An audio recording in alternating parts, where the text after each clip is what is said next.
And take a look at what Rams corner Nickel Roby Coleman said about Brady. He will slowly start to reveal himself. Age has definitely taken a toll. I think that he's definitely not the same quarterback he was. He still can sling it, but he's not slinging it as much. Whatever he was doing because of his age and all that, he's not doing as much of that anymore. He's still doing the same things.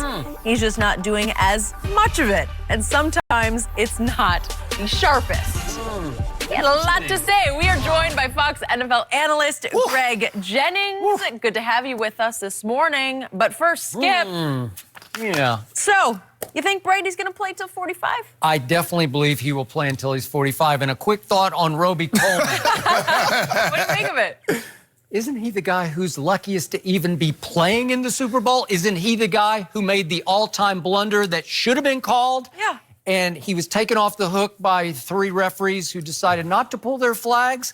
And he dares to call out Surprising. Thomas, Edward, Patrick Brady, the one man in sports you do not bet against and you do not call out. I keep telling you that, and you won't buy it. You Call won't him listen. Yeah, call him out. Here we go.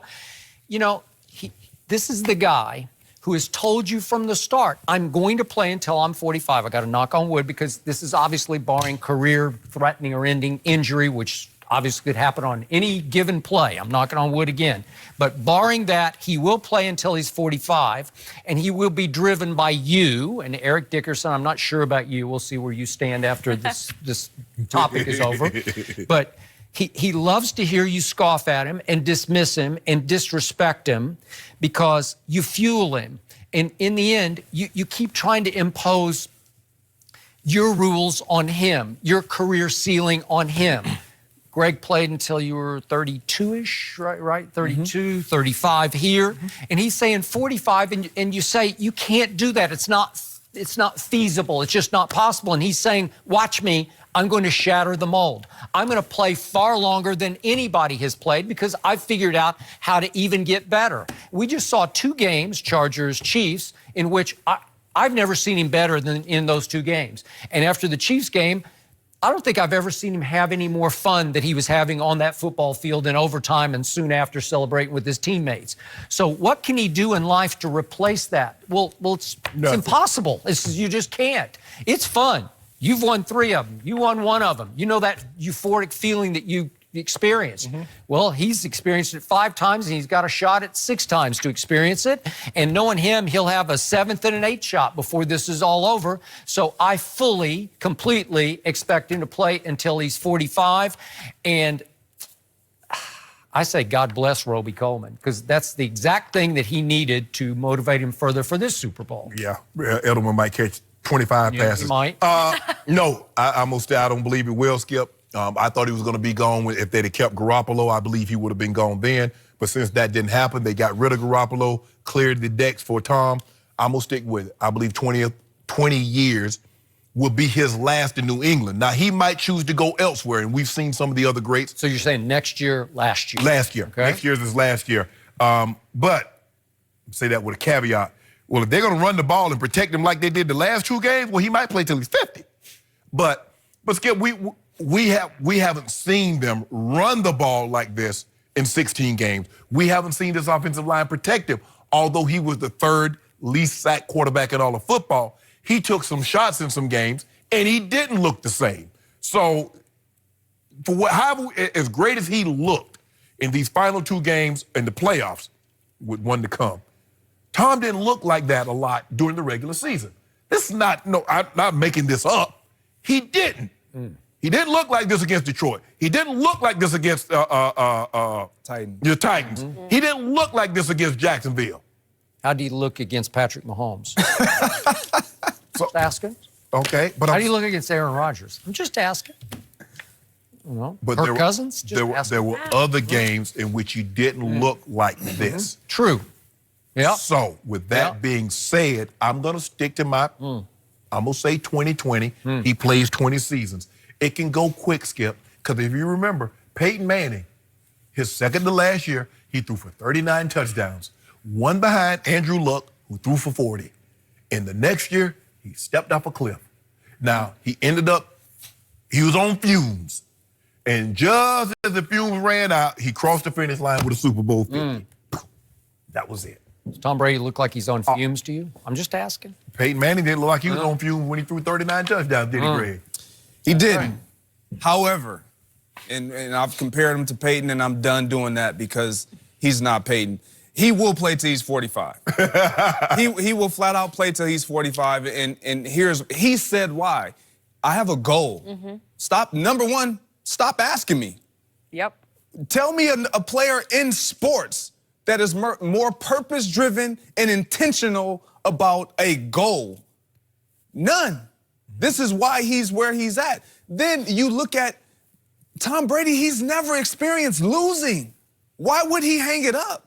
And I don't think there's no way he's not playing for New England.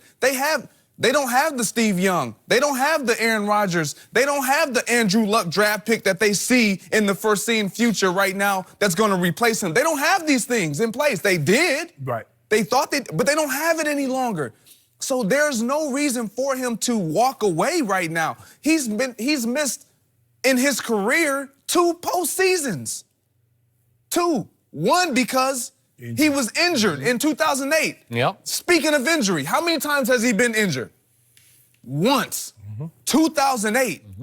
And we continue to compare him to Peyton Manning. Peyton Manning had a serious neck injury where he probably shouldn't have come back from it. And so we look at Tom Brady. He's always been healthy. They've always protected him. Is he going to take hits? Absolutely. One thing I'm starting to understand about Tom Brady is if we just listen to him, we would learn a lot. Because he said in that interview, this year, it was a rough year. It was growing pains. And hopefully next year, I will learn from this year. Hopefully next year, I will learn from the mistakes I made this year and the things that the hurdles that I had to overcome this year. That's one thing about Tom Brady that I think we discount. Every single year, he's intentional about looking at the previous year and being better. Yes. And being better not only for himself, but for his team. One last thing. He said he's playing till he's 45. Giselle knows that he's playing till he's 45. I think after that, then he might be in trouble with home.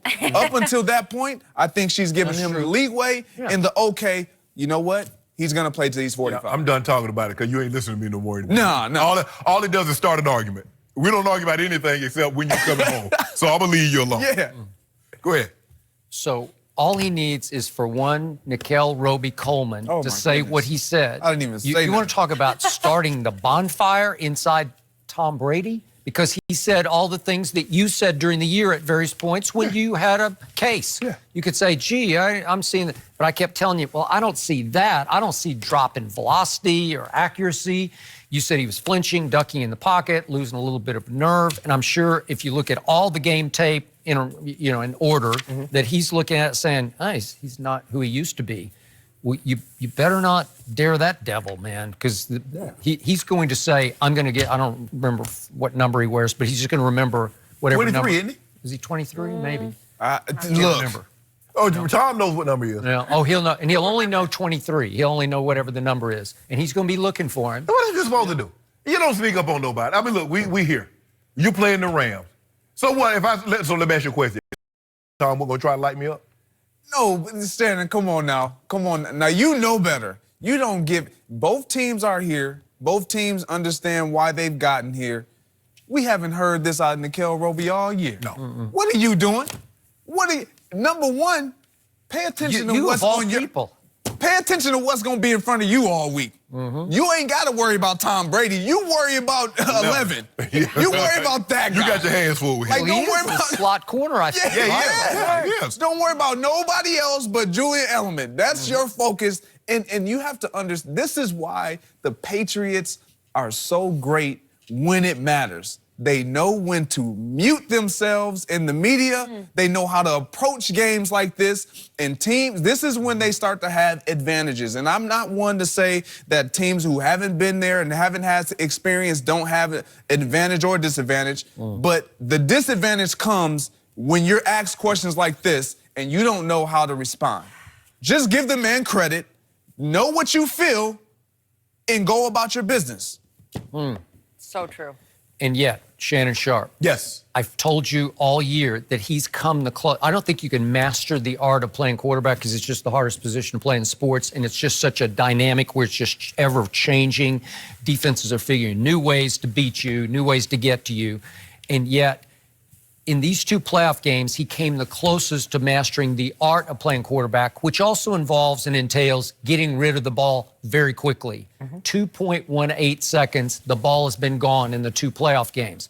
It's just hard to get to him. Oh, you're not getting there. It's why Joey Bosa finally he was just gassed in the 4th quarter and turned to him and said, quit throwing it so fast. Because it's so fast, he just wears out a pass rush because you just fight your behind off to get to him again and again and again, and the ball's gone, ball's gone, ball's gone. And he's processing so quickly, he's making correct reads, speed reading. Yeah. And so the ball's gone to the right receiver and hitting him in the hands. Well, it's hard to rush that. You can't stymie that with a pass rush because you're not going to get to him. Well, the only thing you must take away is first option.